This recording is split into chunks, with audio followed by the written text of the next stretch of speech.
नमस्कार दोस्तों, आइए सुनते हैं मुंशी प्रेमचंद्र के द्वारा लिखी कहानी जेल। मृदुला मजिस्ट्रेट के इल्जाम से जनाने जेल में वापस आई। बरी हो जाने की गुलाबी आशा उसके कपोलों पर चमक रही थी। उसे देखते ही राजनीतिक कैदियों ने एक गिरोह ने उसे घेर लिया और पूछने लगे, कितने दिन की हुई? मृदुला ने विजय गर्व से कहा, मैंने तो साफ साफ कह दिया, मैंने धरना नहीं दिया।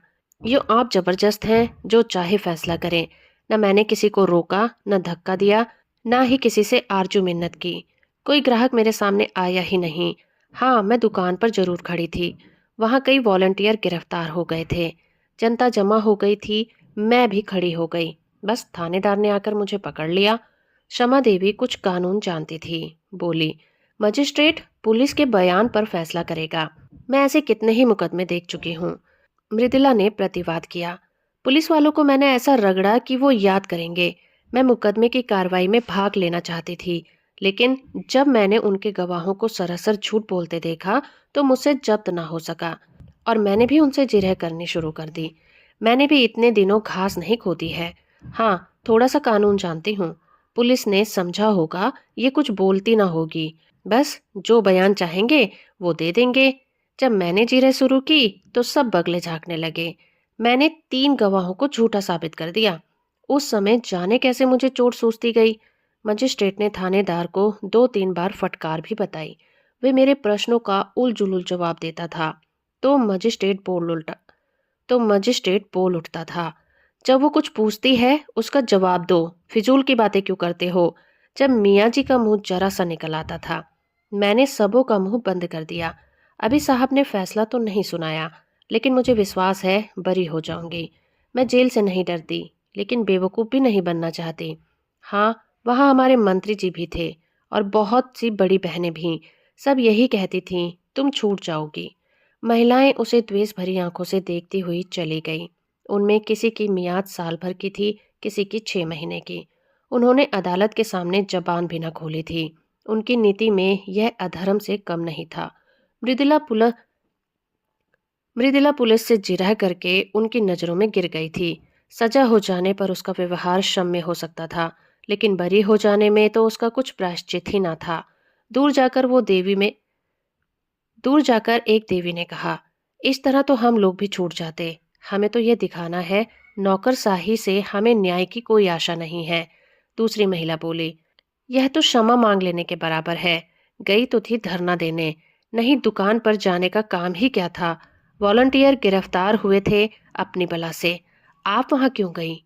मगर अब कहती हैं मैं धरना देने गई ही नहीं। यह तो क्षमा मांगना हुआ साफ साफ। तीसरी देवी मुंह बनाकर बोली, जेल में रहने के लिए बड़ा कलेजा चाहिए। उस वक्त तो वाह वाह लूटने के लिए आ गई, अब रोना आ रहा है। ऐसी स्त्रियों को तो राष्ट्रीय कामों में नगीच ही नहीं आना चाहिए। आंदोलन को बदनाम करने से क्या फायदा। केवल महादेवी अब तक मृदुला के पास चिंता में डूबी खड़ी हुई थी। उन्होंने एक उद्दंड व्याख्यान देने के अपराध में साल भर की सजा पाई थी। दूसरी जिले में 1 महीना हुआ यहाँ आई थी। अभी मियाद पूरी होने में 8 महीने बाकी थे। यहाँ के 15 कैदियों में से किसी से उनका दिल न मिलता था। जरा जरा सी बातों में उनके लिए आपस में झगड़ना, बनाव सिंगार की चीजों के लिए लेडी वार्डरों से खुशामदे करना, घर वालों से मिलने के लिए व्यग्रता दिखलाना उन्हें पसंद नहीं था। वही कुत्सा और कन्फ्यूसियां जेल के भीतर भी थी। शमा उन सबों से दूर थी। उनके जाति प्रेम उनके जाति प्रेम का वारा पार ना था। इस रंग में पगी हुई थी, पर अन्य देवियां उसे घमंडित समझती थी और अपेक्षा का जवाब उपेक्षा से देती थी। मृदुला को हिरासत में आए 8 दिन हुए थे। इतने ही दिनों में शमा को उससे विशेष स्नेह हो गया था। मृदुला में वह संकीर्णता और एशिया न थी, न निंदा करने की आदत, न श्रृंगार की धुन और न भद्दी दिल्लगी का शौक। उसके हृदय में करुणा थी, सेवा का भाव था, देश का अनुराग था। शमा ने सोचा था इसके साथ 6 महीने आनंद से कट जाएंगे, लेकिन दुर्भाग्य यहाँ भी उसके पीछे पड़ा हुआ था। कल मृदुला यहाँ से चली जाएगी, वो फिर अकेली हो जाएगी। यहाँ ऐसा कौन है जिसके साथ घड़ी भर बैठकर वो दुख दर्द सुनाएगी, देश चर्चा करेगी। यहाँ तो सभी के मिजाज आसमान पर हैं। मृदुला ने पूछा, तुम्हें तो अभी 8 महीने बाकी हैं बहन। शमा ने हसरत के साथ कहा, किसी न किसी तरह कट ही जाएंगे बहन, पर तुम्हारी याद बराबर सताती रहेगी। इसी एक सप्ताह के अंदर तुमने मुझ पर न जाने क्या जादू कर दिया है। जब से तुम आई हो मुझे जेल जेल जैसा मालूम नहीं होता था। कभी कभी मिलती रहना। मृदुला ने देखा शमा की आंखें डबडबाई हुई थी। ढाढ़स देती हुई बोली, जरूर मिलूंगी दीदी। मुझसे तो खुद न रहा जाएगा। भान को भी लाऊंगी। कहूंगी चल, तेरी मौसी आई है, तुझे बुला रही है। दौड़ा हुआ आएगा। अब तुझसे आज कहती हूँ बहन, मुझे यहाँ किसी की याद थी तो भान की। बेचारा रोया करता होगा, मुझे देखकर रूठ जाएगा। तुम कहाँ चली गई थी? मुझे छोड़कर क्यों चली गई थी? जाओ, मैं तुमसे बोलता नहीं। तुम मेरे घर से निकल जाओ। बड़ा शैतान है बहन, क्षण भर निचला नहीं बैठता।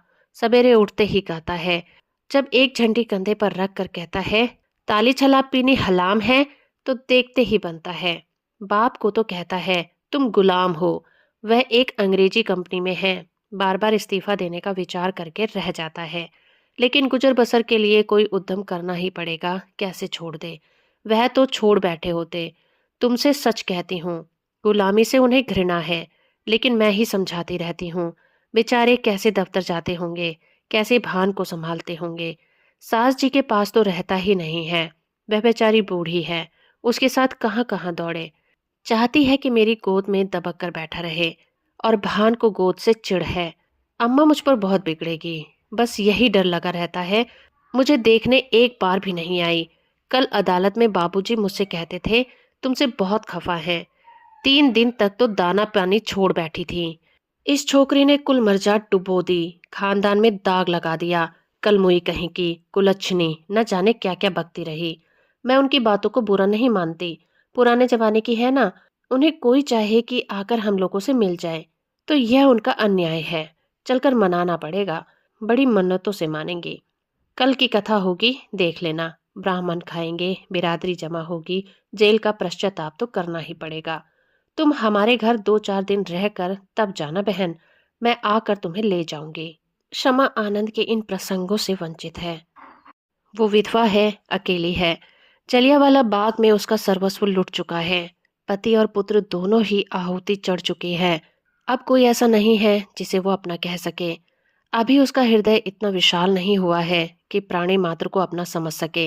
इन 10 वर्षों में उसका व्यथित हृदय जाति सेवा में धैर्य और शांति खोज रहा है। जलियांवाला बाग में उसका सर्वस्व लुट चुका है। पति और पुत्र दोनों की ही आहुति जा चुकी है। अब कोई ऐसा नहीं है जिसे वो अपना कह सके। अभी उसका हृदय इतना विशाल नहीं हुआ है कि प्राणी मात्र को वो अपना समझ सके। इन 10 वर्षों से उसका व्यथित हृदय जाति सेवा में धैर्य और शांति खोज रहा है। जिन कारणों से उसके बसे हुए घर को उजाड़ दिया है, उसकी गोद सूनी कर दी, उन कारणों का अंत करने और उनको मिटाने में वो अपना जी जान लगा देना चाहती है। बड़े से बड़े बलिदान तो वह पहले ही कर चुकी थी। अब उसके हृदय के सिवा उसके पास होम करने को कुछ भी नहीं था। औरों के लिए जाति सेवा सभ्यता का एक संस्कार हो या यशोपार्जन का एक साधन, क्षमा के लिए तो ये तपस्या थी। और वह नारीत्व की सारी शक्ति और श्रद्धा के साथ उसकी साधना में लगी हुई थी। लेकिन आकाश में उड़ने वाला पक्षी को भी अपने बसेरे की याद आती है। क्षमा के लिए ये आश्रय कहाँ था? यही वह अवसर थे जब क्षमा भी आत्म संवेदना के लिए आकुल हो जाती थी। यहाँ मृदुला को पाकर वो अपने को धन्य मान रही थी, पर वो छां भी इतनी जल्दी हट गई। क्षमा ने व्यथित कंठ से कहा, यहाँ से जाकर भूल जाओगे मृदुला। तुम्हारे लिए तो वह रेलगाड़ी का परिचय है, और मेरे लिए तुम्हारे वादे उसी परिचय के वादे हैं। कभी भेंट हो जाएगी तो या तो पहचानोगी ही नहीं, या जरा मुस्कुराकर नमस्ते करती हुई अपनी राह चली जाओगी। यही दुनिया का दस्तूर है। अपने रोने से छुट्टी ही नहीं मिलती। दूसरों के लिए कोई क्यों कर रोए। तुम्हारे लिए तो मैं कुछ नहीं थी, मेरे लिए तुम बहुत अच्छी थी। मगर अपने प्रियजनों में बैठकर कभी कभी इस अभागिन को याद जरूर कर लेना। भिखारी के लिए चुटकी भर आटा भी बहुत है। दूसरे दिन मजिस्ट्रेट ने फैसला सुना दिया। मृदुला बरी हो गई। संध्या समय वह सब बहनों से गले मिलकर रोकर रुलाकर चली गई, मानो मैके से विदा हो गई हो। 3 महीने बीत गए, पर मृदुला एक बार भी नहीं आई। और कैदियों से मिलने वाले आते रहते थे। किसी किसी के घर से खाने पीने की चीजें और सौगातें भी आती थी। लेकिन क्षमा का पूछने वाला कौन बैठा था? हर महीने के अंतिम रविवार को प्रातः काल से ही मृदुला की बाट जो होने लग जाती। जब मुलाकात का समय निकल जाता तो जरा देर रोकर मन को समझा लेती, जमाने का यही दस्तूर है। एक शाम को शमा संध्या करके उठी थी कि देखा मृदुला सामने से चली आ रही है।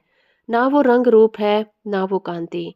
दौड़कर उसे गले से लिपट गई और रोती हुई बोली, ये तेरी क्या दशा है मृदुला? सूरत ही बदल गई है। क्या बीमार है? मृदुला की आंखों से आंसुओं की छड़ी लगी हुई थी। बोली, बीमार तो नहीं हूं बहन, विपत्ति से बंधी हुई हूं। तुम मुझे खूब कोस रही होगी। उन सारी निठुराइयों का प्रायश्चित करने आई हूं और सब चिंताओं से मुक्त कराई हूं। क्षमा कांप उठी, रूधे हुए कंठ से बोली, कुशल तो है ना बहन? इतनी जल्दी तुम यहाँ क्यों आ गई? अभी तो 3 महीने भी नहीं हुए। मृदुला मुस्कुराई, पर उसकी मुस्कुराहट में रुदन छुपा हुआ था। फिर बोली, अब सब कुशल है बहन, सदा के लिए कुशल है। कोई चिंता ही नहीं रही। अब यहाँ जीवन यापन करने को तैयार हूँ। तुम्हारे स्नेह और कृपा का मूल्य अब समझ रही हूँ। उसने एक ठंडी सांस ली और सजल नेत्रों से बोली, तुम्हें बाहर की खबरें क्या मिली होंगी? परसों शहर में गोलियां चली। देहातों में आजकल संगीनों की नोक पर लगान वसूला जाता है। किसानों के पास रुपए हैं नहीं तो दें कहाँ से? अनाज का भाव दिन पर दिन गिरता जाता है। पौने 2 रुपए में मन भर गेहूं आता है। मेरी उम्र भी अभी क्या है? अम्मा जी कहती हैं कि अनाज इतना सस्ता कभी नहीं था। खेत की उपज से बीजों तक के दाम नहीं आ पाते। मेहनत की सिंचाई इसके ऊपर। गरीब किसान लगान कहाँ से देगा? उस पर सरकार का हुक्म है कि लगान की कड़ाई के साथ वसूल किया जाए। किसान इस पर भी राजी है कि हमारी जमा थमा नीलाम कर लो, घर कुर्क कर दो, अपनी जमीन ले लो। मगर यहाँ के अधिकारियों को अपनी कारगुजारी दिखाने की फिक्र पड़ी हुई है। वो चाहे प्रजा को चक्की में पीस ही क्यों न डालें, सरकार उन्हें मना न करेगी। मैंने सुना है कि वो उल्टे और सह देती है।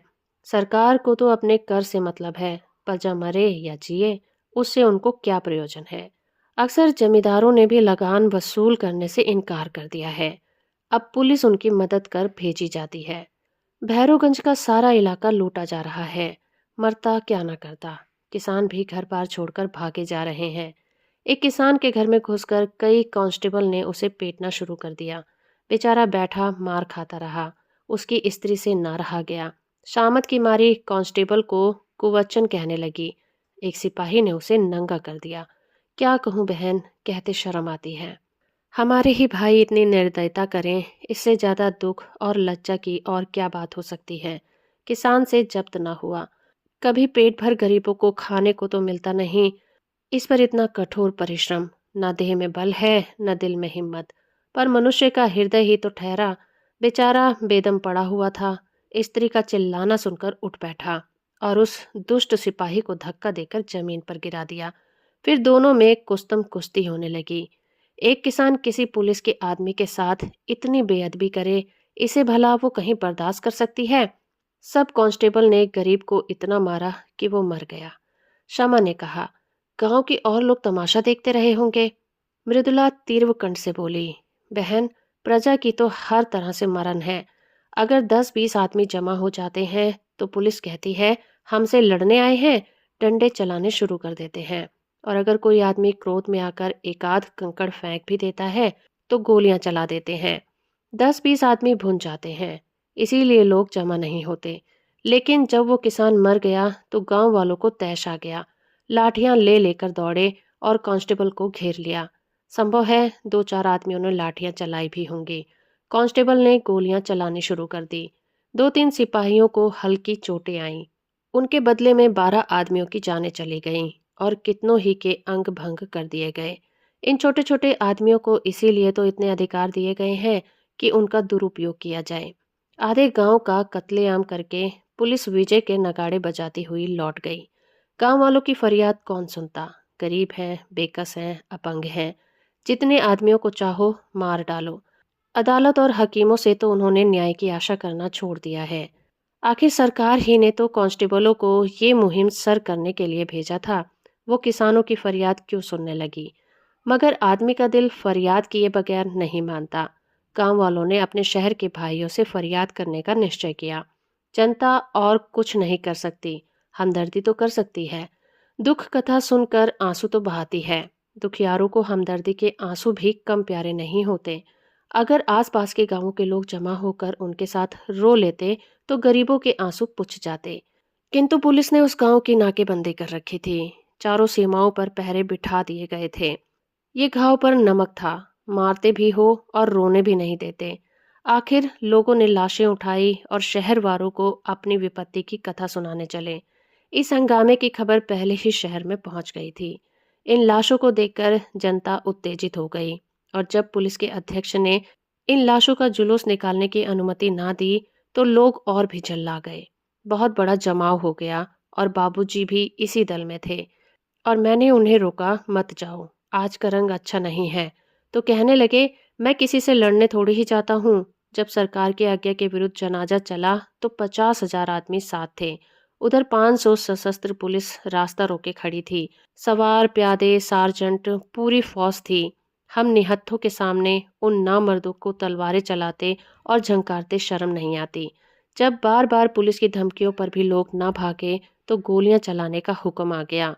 घंटे भर बराबर फेर होते रहे। पूरे घंटे भर तक कितने मरे, कितने घायल हुए, कौन जानता है। मेरा मकान सड़क पर है। मैं छज्जे पर खड़ी दोनों हाथों से दिल थामे कांपती थी। पहली बार चलते ही भगदड़ मच पड़ी। हजारों आदमी बदहवास भागे चले आ रहे थे बहन। यह दृश्य अभी तक आंखों के सामने है। कितना भीषण, कितना रोमांचकारी और कितना लज्जास्पद था। ऐसा जान पड़ता था कि लोगों के प्राण आंखों से निकल पड़ते हैं। मगर इन भागने वाले के पीछे वीर व्रतधारियों का दल था, जो पर्वत की भांति अटल खड़ा छातियों पर गोलियां खा रहा था और पीछे हटने का नाम नहीं लेता था। बंदूकों की आवाजें साफ सुनाई देती थी और हर एक धाए धाए के बाद हजारों गलों से जय की गहरी गगनभेदी ध्वनि निकलती थी। उस ध्वनि में कितनी उत्तेजना थी, कितना आकर्षण, कितना उन्माद। बस यही जी चाहता था कि जाकर गोलियों के सामने खड़ी हो जाऊं और हंसते हंसते मर जाऊं। उस समय ऐसा भान होता था कि मर जाना कोई खेल है। अम्मा जी कमरे में भान को लिए मुझे बार बार अंदर बुला रही थी। जब मैं ना गई तो भान को लिए हुए छज्जे पर आ गई। उसी वक्त 10-12 आदमी एक स्ट्रेचर पर हृदय की लाश लिए हुए द्वार पर आई। अम्मा की उन पर नजर पड़ गई। समझ गई। मुझे तो सकता सा हो गया।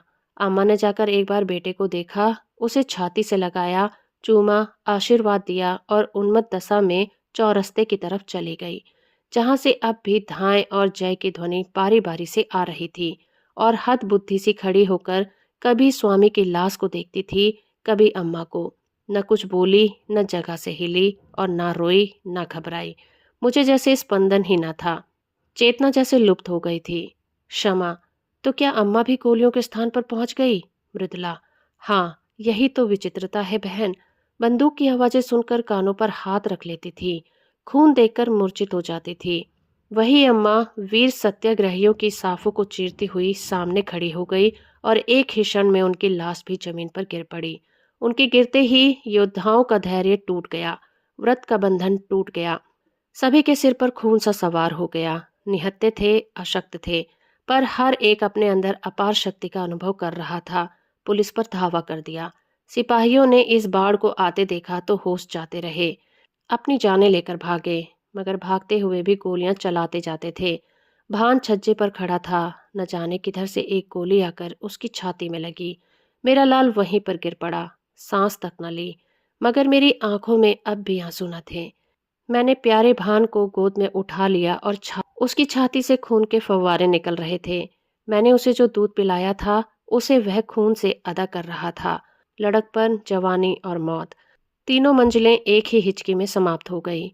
मैंने बेटे को बाप की गोद में लिटा दिया। इतने में कोई स्वयं सेवक अम्मा जी को भी ले आया। मालूम होता था लेटी हुई मुस्कुरा रही हैं। मुझे तो रोकती रहती थी और खुद इस तरह जाकर आग में कूद पड़ी, मानो वो स्वर्ग का मार्ग हो। बेटे ही के लिए जीती थी, बेटे को अकेला कैसे छोड़ती। जब नदी के किनारे तीनों लाशें एक ही चिता में रखी गईं, तब मेरा सत्ता टूटा और होश आया। एक बार जी में आया कि चिता में जाकर बैठ जाऊं। सारा कुनबा एक साथ ईश्वर के दरबार में जा पहुंचे। लेकिन फिर सोचा, तूने अभी ऐसा काम ही क्या किया है जिसका इतना ऊंचा पुरस्कार मिले। बहन, चिता की लपटों ने मुझे ऐसा मालूम हो रहा था कि अम्मा जी सचमुच भान को गोद में लिए बैठी मुस्कुरा रही हैं और स्वामी जी खड़े मुझसे कह रहे हैं, तुम जाओ और निश्चित होकर अपना काम करो। रक्त और अग्नि ही में तो देवता बसते हैं। मैंने सिर उठाकर देखा। नदी के किनारे न जाने कितने चिताएं जल रही थी। दूर से वो चितावली ऐसी मालूम होती थी मानो देवता ने भारत का भाग्य बढ़ने के लिए भट्टियां जलाई हों। जब चिताएं राख हो गईं तो हम लोग लौटे, लेकिन उस घर में जाने की हिम्मत न पड़ी। मेरे लिए अब वह घर घर न था। मेरा घर तो अब यह है जहां बैठी हूँ, या फिर वही चिता है। मैंने घर का द्वार भी नहीं खोला। महिला आश्रम में चली गई। कल की गोलियों में कांग्रेस कमेटी का सफाया हो गया था। यह संस्था बागी बना डाली गई थी। उसके दफ्तर पर पुलिस ने छापा मारा और उस पर अपना ताला डाल दिया। महिला आश्रम पर भी हमला हुआ। उस पर अपना ताला डाल दिया गया। हमने एक वृक्ष की छाह में अपना नया दफ्तर बनाया और स्वच्छंदता के साथ काम करते रहे। यहाँ दीवारें हमें कैद न कर सकती थीं। हम भी वायु के समान मुक्त हो गए थे। संध्या समय हमने एक जुलूस निकालने का फैसला किया। कल के रक्तपात की स्मृति, हर्ष और मुबारकबाद में जुलूस निकलना आवश्यक था। लोग कहते हैं जुलूस निकालने से क्या होता है। इससे यह सिद्ध होता है कि हम जीवित हैं, अटल हैं और मैदान से हटे नहीं हैं। हमें अपने हार ना मानने वाली आत्माभिमान का प्रमाण देना था। हमें ये दिखाना था कि हम गोलियों और अत्याचार से भयभीत होकर अपने लक्ष्य से हटने वाले नहीं हैं और हम उस व्यवस्था का अंत करके रहेंगे जिसका आधार स्वार्थपरता और खून पर है। उधर पुलिस ने भी जुलूस को रोककर अपनी शक्ति और विजय का प्रमाण देना आवश्यक समझा। शायद जनता को धोखा हो गया हो कि कल की दुर्घटना ने नौकरशाही का नैतिक ज्ञान जागृत कर दिया है। इस धोखे को दूर करना उसने अपना कर्तव्य समझा। पुलिस अधिकारियों की इसीलिए गुलामी करती है कि उसे वेतन मिलता है। पेट की गुलामी उससे सब कुछ करवा लेती है। महाराजा का हुक्म लोग इसीलिए नहीं मानते कि उससे उपकार की आशा या हानि का भय होता है। ये अपार जनसमूह क्या मुझसे किसी फायदे की आशा रखता था? उसे मुझसे किसी हानि का भय था? कदापि नहीं। फिर भी वो कड़े से कड़े हुक्म को मानने के लिए तैयार था। उसी वक्त पुलिस ने मेरी गिरफ्तारी का वारंट दिखाया। वारंट देखते ही तुम्हारी याद आ गई। पहले तुम्हें मेरी जरूरत थी, अब मुझे तुम्हारी जरूरत है। उस वक्त तुम मेरी हमदर्दी की भूखी थी, अब मैं सहानुभूति की भिक्षा मांग रही हूँ। मगर मुझ में अब लेश मात्र भी दुर्बलता नहीं है। मैं चिंताओं से मुक्त हूँ। मजिस्ट्रेट जो कठोर से कठोर दंड प्रदान करे उसका स्वागत करूंगी।